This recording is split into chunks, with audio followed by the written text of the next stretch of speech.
Good evening all student. आज हम last topic लेके आए हैं इस चैप्टर का। पहले चैप्टर आपका पूरा कंप्लीट हो चुका है, लास्ट वीडियो है। चौथा चैप्टर भी हमने कंप्लीट कर दिया है। केमिस्ट्री के आपके 2 चैप्टर बचे हुए हैं, ठीक है, उनको भी बहुत जल्दी कंप्लीट करके इसके बाद फिर हम आते हैं आपके इंपॉर्टेंट बायो के टॉपिक लेके चलेंगे और साथ ही साथ आपके लेके चलेंगे फिजिक्स। तो आइए देखते हैं। पहला क्या होता है, संचारण होता है, जो कि आपके वेरी मोस्ट इंपॉर्टेंट क्वेश्चन आपका बनता है। क्या बनता है? वेरी मोस्ट इंपॉर्टेंट क्वेश्चन बनता है। यहाँ पे एक विकृत गंधिता है, वो भी वेरी मोस्ट इंपॉर्टेंट बनता है, ठीक है। आप इसका स्क्रीनशॉट भी लेकर के आराम से रख सकते हैं और लिख सकते हैं, ठीक है। तो आइए देखते हैं संचारण क्या होता है। आपको पता है संचारण का मतलब होता है नष्ट होना होता है। संचारण का मतलब क्या होता है? नष्ट होना होता है। जैसे मान लीजिएगा, आपको पता होगा आपके घरों में भी बहुत सारी लोहे के दरवाजा होंगे। उन लोहे के दरवाजा, जो दरवाजा आपके बरसात के टाइम में पानी के संपर्क में आता है, उसमें धीरे धीरे क्या होता है, जंग लग जाता है, ठीक है। तो जंग लग जाता है तो फिर धीरे धीरे क्या हो जाता है, नष्ट हो जाता है। तो कहने का मतलब ये हुआ कि वो आपका जंग लगना ही क्या कहलाता है, संक्षारण कहलाता है। वो क्या कहलाता है, संक्षारण। तो वही है कि धातुओं का वायु या नमी के संपर्क में आकर नष्ट होने की प्रक्रिया ही क्या कहलाती है, संक्षारण कहलाता है। क्या कहलाता है? संक्षारण कहलाता है। संक्षारण में क्या होता है, जंग का लगना ही आपका क्या कहलाता है, संक्षारण कहलाता है। एक सिंपल सा उदाहरण है। इसके बाद क्या है, संक्षारण के उपाय। संक्षारण के उपाय कैसे बनाया जा सकता है? आपको पता है कि घर में जो दरवाजे लगे होते हैं लोहे के, उसमें हमेशा आप लोग पेंट कर देते हो। पेंट इसलिए करते हो ताकि उसकी आयु क्या हो जाती, बढ़ जाती है। उसकी आयु क्या हो जाए, बढ़ जाए। तो वो आपका संक्षारण से बचाने के लिए होता है। किसके लिए? तो संक्षारण से बचाने के लिए होता है। तो वही चीज यहाँ पे क्या है, ग्रीस या तेल लगा करके। इसके बाद क्या, आपका पेंट लगा करके। दूसरा है गैलोनीकरण होता है। गैलोनीकरण मतलब एक धातु के ऊपर दूसरे धातु का लेप लगा करके क्या कहता है, गैलोनीकरण कहलाता है, ठीक है।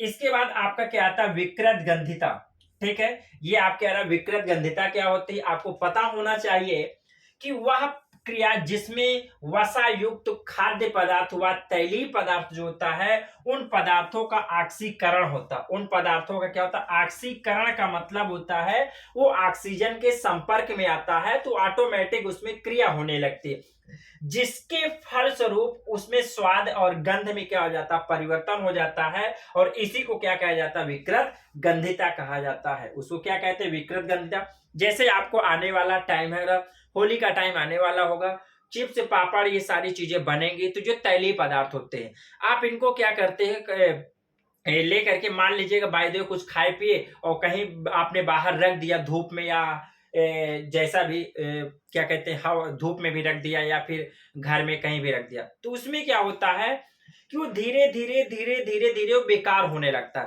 और जब कभी उसको आप देखते छूटे हैं तो या खाते हैं तो उसका टेस्ट बदल जाता है, उसके कलर में क्या हो जाता है, परिवर्तन हो जाता है।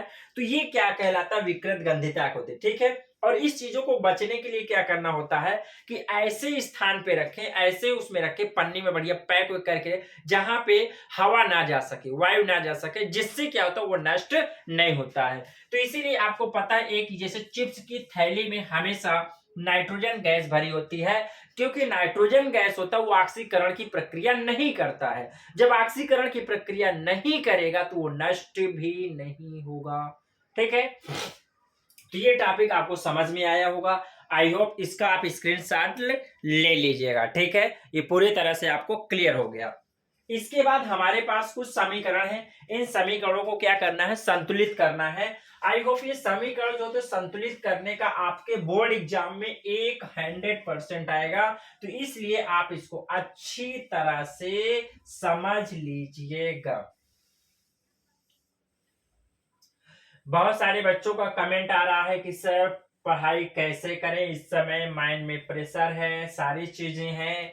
तो मैं आपको यही बताना चाहूंगा कि आपको जो तैयारी करना है, तैयारी करने के लिए आपके पास ये आपका कितनी तारीख है, 12 तारीख है। और 12 तारीख के बाद आपके पास क्या है, 12 ये है, मान लो 8 और प्लस 10 दिन और ले लो, 18 दिन ये बचे, और उसमें 10 दिन उधर भी जोड़ लो, मात्र 28 दिन।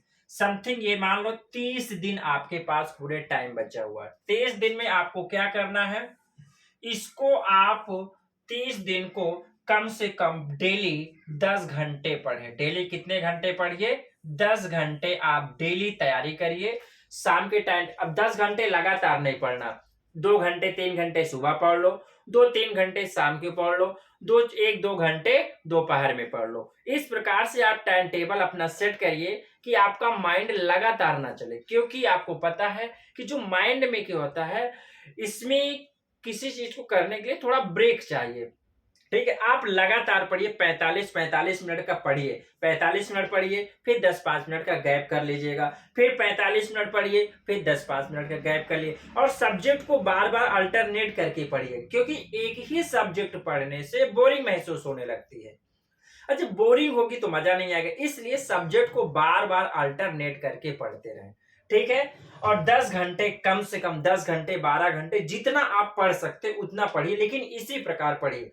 1 महीना सारा सब कुछ त्याग दो, सिर्फ पढ़ाई ही करो, क्योंकि यही आपके जीवन को संवार देगा। ठीक है, अगर यहीं से आपने अच्छे परसेंटेज गेन कर लिए तो हो सकता आपका कहीं ना कहीं ये इन फ्यूचर आपका काम भी आ सकता है। ठीक है, तो ये चीज ध्यान दीजिएगा।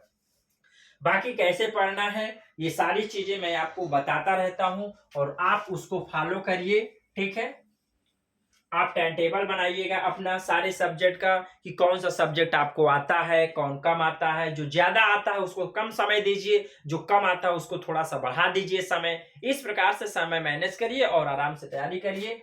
तो आइए देखते हैं, कुछ समीकरण हमारे पास यहाँ पे दिए हैं। इन समीकरणों को हमें क्या करना है, संतुलित करना है। संतुलित करने के लिए आपके रासायनिक समीकरण एक प्रश्न आपका जरूर आएगा। ठीक है, तो आइए देख लेते हैं। यहाँ पे जैसे क्या दिया, H2Br2 HBr दिया हुआ है। ठीक है, यहाँ H2 कितना, 2 है, तो 2 हाइड्रोजन है, तो यहाँ पे 2 का गुणा कर देंगे।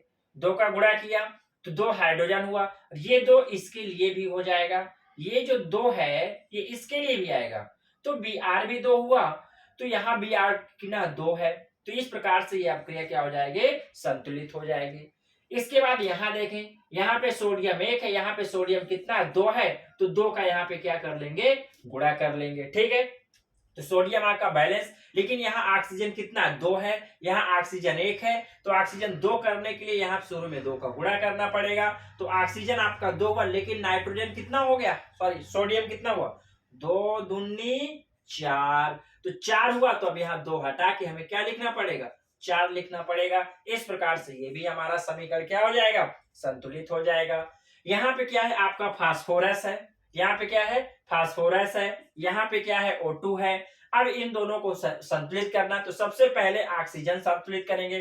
तो ऑक्सीजन यहाँ कितना है, 2 है, यहाँ कितना है, 5 है, तो यहाँ 5 का हम क्या कर दें, गुणा कर दें, तो 5 दुनाई 10 हुआ। यहाँ भी 2 का गुणा करेंगे, 2 पंचे 10, ऑक्सीजन बैलेंस। अब देखिए यहाँ पे फास्फोरस कितना, 2 दुनाई 4, तो 4 के यहाँ क्या कर लेंगे, मल्टीप्लाई, ऑटोमेटिक बैलेंस हो जाएगा। ठीक है, अब देखिएगा यहाँ कार्बन मोनोऑक्साइड है, ये क्या है, कार्बन मोनोऑक्साइड है, यहाँ ऑक्सीजन है, कार्बन डाइऑक्साइड बना रहा। तो बताइए यहाँ पे 2 है, यहाँ पे 2, 3 है, तो एक काम करते हैं, यहाँ पे आप 2 का मल्टीप्लाई करिए, 2 दुनाई 4 हो जाएगा, और यहाँ पे 2 का मल्टीप्लाई, 2 ये भी हो गया, और 2 ये और 2 ये, तो 2 2 4 ऑक्सीजन, और 4 ऑक्सीजन इधर भी हो गया। तो इस प्रकार से ये भी रिएक्शन आपकी क्या हो गई, बैलेंस। अगला क्या है, NaOH H2SO4, और ये आपका दिया हुआ है। ठीक है, तो अब इसमें देखिएगा, इसको बैलेंस करेंगे। यहाँ सोडियम कितना है, 2 है, तो 2 करने के लिए यहाँ 2 का क्या करना पड़ेगा, मल्टीप्लाई, तो 2 सोडियम हुआ, यहाँ पे 2 सोडियम क्लियर हो गया। SO4 यहाँ पूरा है, SO4 यहाँ पे क्लियर है। यहाँ पे क्या है आपका H2 है, यहाँ पे आपका H2 है। ऑक्सीजन यहाँ 2 हो गया, ऑक्सीजन यहाँ 2 करने के लिए हमें कितने मल्टीप्लाई करना पड़ेगा, 2 का मल्टीप्लाई कर। तो आइए इसको बाहर लिख लेते हैं। ठीक है, तो क्या दिया, NaOH प्लस H2SO4। ठीक है, यहाँ पे क्या आएगा, Na2SO4 प्लस क्या बनेगा, H2O। ठीक है, तो अब देखिए यहाँ पे एक Na है, तो यहाँ पे 2 का मल्टीप्लाई करेंगे। ठीक है, चलिए कोई दिक्कत नहीं। अब इसके बाद यहाँ पे क्या हो रहा, ऑक्सीजन यहाँ पे कितना हो गया, 2 हो गया, तो 2 का यहाँ मल्टीप्लाई कर देंगे, ठीक है, 2 यहाँ ऑक्सीजन, तो 2 ऑक्सीजन ये और 2 ऑक्सीजन ये बैलेंस हुआ। SO4 यहाँ भी है, SO4 यह भी बैलेंस है। अब क्या बचा, हाइड्रोजन चेक कर लो। हाइड्रोजन यहाँ पे 2 हाइड्रोजन ये, 2 दुनाई 4 हाइड्रोजन ये हुआ और 2 दुनाई 4 हाइड्रोजन। इस प्रकार से हमें समीकरण क्या होता है, बैलेंस हो जाता है, ठीक है। एक प्रश्न आपके एग्जाम में बहुत पूछा जाता है, बहुत बार पूछा गया है, मैं उसे पढ़ा दे रहा हूं। उदासीनीकरण अभिक्रिया क्या होता है, उदासीनीकरण अभिक्रिया, ये बहुत बार पूछा जा चुका है, ठीक है। अब देखिए कहने बाद, जब अम्ल की अभिक्रिया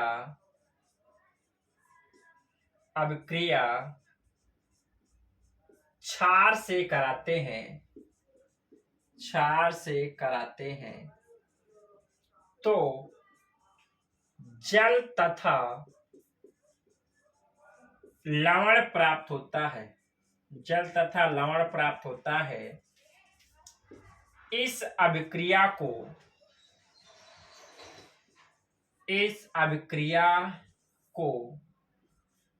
उदासीनीकरण अभिक्रिया कहते हैं। जैसे यहाँ पे क्या है, NaOH आपका है और यहाँ पे हमने लिया HCl लिया, क्या लिया, HCl। ये अम्ल है, ये क्षार होता है, ठीक है। तो ये देखिए आपका H+ आयन में टूटेगा, ये माइनस आयन टूटेगा। यहाँ पे क्या आएगा, Na+ में टूटेगा, OH माइनस में टूटेगा। ये वाला माइनस इस प्लस के पास जाएगा तो OH माइनस H+ मिला के क्या बना लेगा, जल। ये वाला माइनस ये वाले प्लस के पास जाएगा तो क्या बना लेगा, NaCl। इस प्रकार से ये आपका क्या नाम है, लवण होता है, जिसे हम सोडियम क्लोराइड कहते हैं, ठीक है। तो इस प्रकार से जब किसी अम्ल की अभिक्रिया किसी क्षार से कराते हैं तो जल तथा लवण प्राप्त होता है। इस अभिक्रिया को उदासीनीकरण अभिक्रिया कहा जाता है, ठीक है।